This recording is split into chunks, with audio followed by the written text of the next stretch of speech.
Hey there, what's up? Let me tell you on the front end of things that I'm not going to edit this video, so expect it to be raw. I guess I say that because so many of my learners are accustomed to my curated video training that gets professionally edited either by myself or somebody else.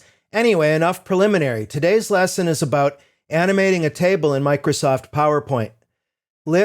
First of all, let me say what I'm about to show you is one solution to the problem.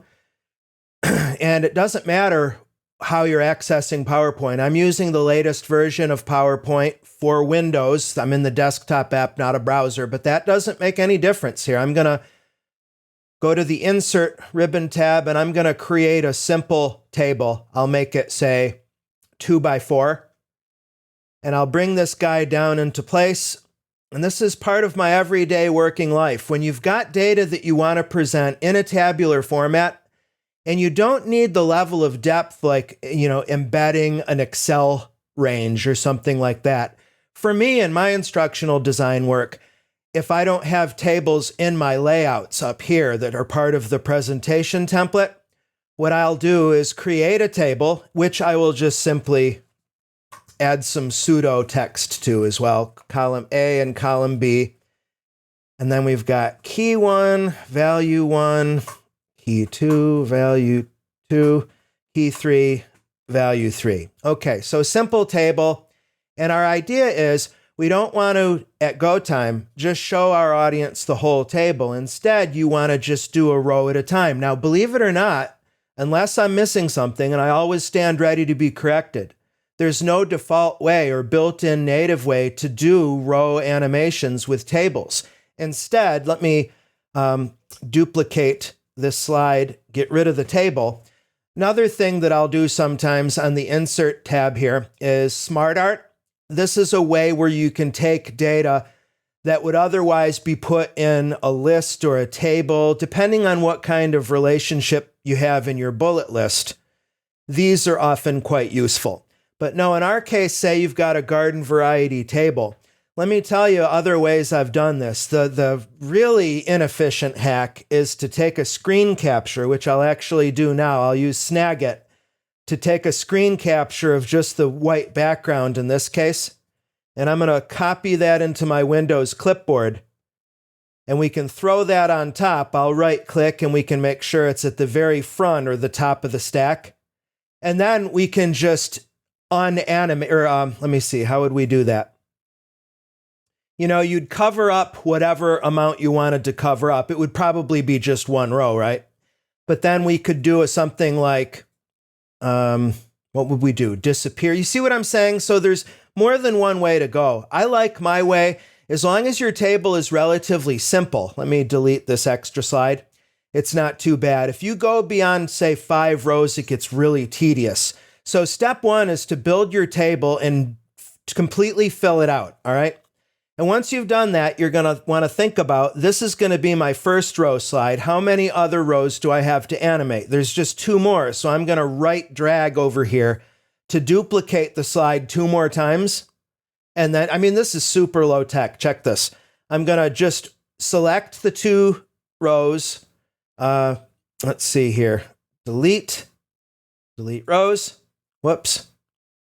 Little bit clumsy with the controls here. I've always found table work to be really kludgy in PowerPoint. I'm going to delete the row again. Okay, so we've got 1 row. You know where I'm going here. So now I just need to delete that. I'm right-clicking in the row.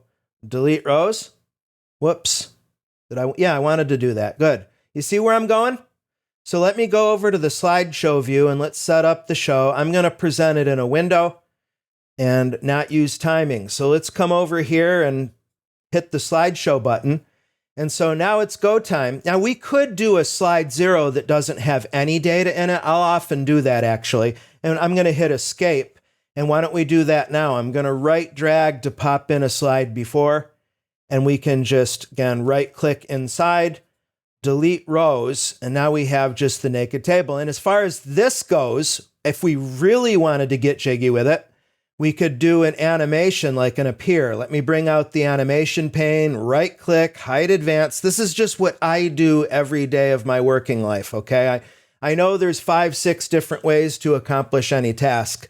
I'm gonna make this one an on click. Okay, so now at go time, we have just the title, and then ideally we wanna have some movement on the slide within 30 seconds. I'm definitely guilty of going way too long.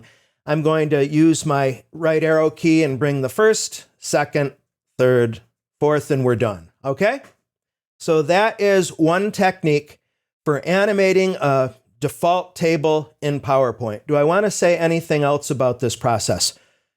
No, I think that's good. I think keeping these videos really brief and lean is the best idea. So I'll definitely do another lesson, and let me know in the comments if you have any specific requests. But I'll do another lesson on working with SmartArt. In fact, I'm tempted to do it now because I actually like these training segments that I publish on my YouTube to be 10 minutes. So I'm going to go for it. So let's delete the table from an extra slide, and I'm going to call this one SmartArt. And to be honest, I fall into habits like everybody, or most everybody. Let's go to SmartArt.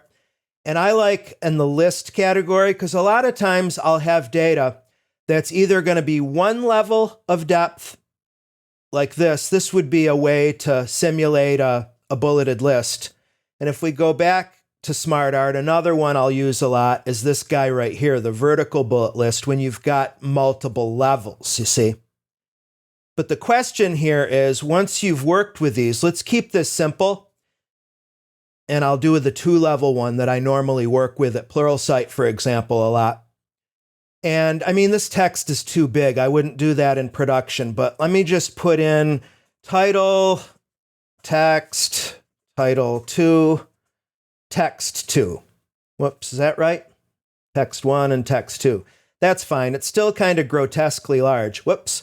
And let me Control Z. It can be difficult to work with these SmartArt pieces. What you'll want to do is select an outer boundary. Stay away from the corners and where the resize stuff is. You want to click the perimeter, and that way you can drag the whole thing around. Don't just drag inside of it. You'll want to Control Z to back up if that happens. But how do we animate this? I'm going to go through it really quickly. I never promised that these videos would be really hand-holding, although I'm always willing to do that. Check it. I'm going to right-click the border, and I'm going to do Convert to Shapes. Check it. I'm going to right-click the border, and I'm going to go to Group, Ungroup. Now that these are on groups, I can do Shift-click, actually Control-clicking, to click the sequence, and then I can go over to Animations, Add Animation. I use Appear. Depending upon your bandwidth, you want to be careful with emphasis and a lot of the ones that have movement, because you need to think about the deliverable. Think about the bandwidth that's required to stream your slideshow, for example. So I tend to be really conservative in that regard, and I'll do an Appear. Now notice also, this is something that'll hang up a lot of people in PowerPoint. Click off your selection, and you'll see that the first one is on click, entrance. The other ones aren't assigned. You can always come in, but make sure you click to select. I'll oftentimes just right-click and it won't do exactly what you want. You want to be really show who's boss, so to speak.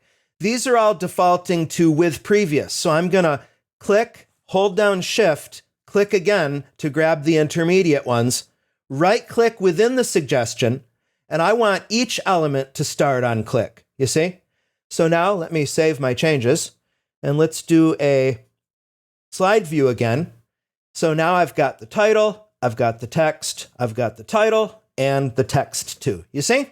All right, well, we're closer to 10 minutes now. I hope you found this bifurcated lesson on Microsoft PowerPoint helpful. I've been using PowerPoint for over 25 years now. I used it in school, I used it in my career, and I use it in a family setting with my daughter. So any productivity tips, I'm filled with them. Why not share them here on YouTube? I know there's a lot of good stuff out there, but here is some more for you. So anywho, let me know if you've got any additional questions, comments, concerns, curiosities, complaints, or special requests, and I'd be happy to, I'll do everything I can to accommodate. Thanks for everything. Later.